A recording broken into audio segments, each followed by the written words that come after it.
Welcome to the International Conference on Old Growth Forests, Policy and Practice. My name is Dr. William Keeton, and I'm coming to you from the University of Vermont in the United States. And I'm here on behalf of the International Union of Forest Research Organizations Working Group on Old Growth Forests and Reserves. Here in the United States, we've just completed our first ever national inventory of mature and old growth forests on federally owned lands. And now we're developing a nationwide plan, not just to conserve those old forests, but to look at the possibility of restoring even more.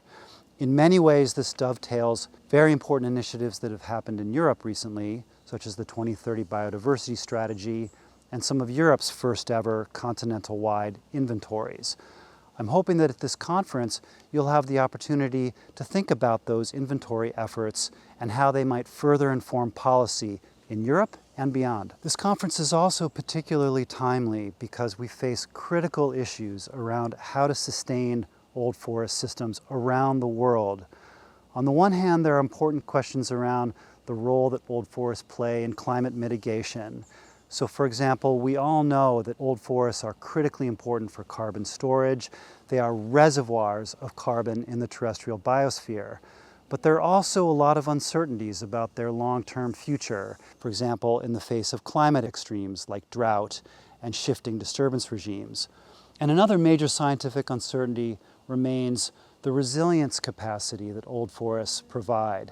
It's frequently stated that old forests provide adaptation benefits into the future, but many of these have not been well explored by the science. There's work that we need to do around the adaptive capacities that old forest systems provide. For example, what is the role of plant functional trait diversity in complex forests like this? What is the role of the genetic diversity that these ecosystems provide, and is there an evolutionary benefit? What about the role of complex canopies and their ability to buffer microclimate below? These are all potentially important future adapted properties, but they have not been well explored by the science, and this remains an area for investigation. I'm coming to you this morning from one of our university research forests because I wanted you to see an example of a place where we have actively restored old forest characteristics. This is part of a much larger experiment that we have in the northeastern US, where we're interested in the proposition that we could use active silvicultural methods to accelerate the rate at which forests redevelop old forest characteristics. Now, this is an interesting hypothesis because there's a lot of debate around whether we should use active approaches like this or whether passive approaches, such as wildland reserves, passively managed core preserves, would be the better approach. I've been an advocate of the idea that these are not mutually exclusive approaches. We can try some of both.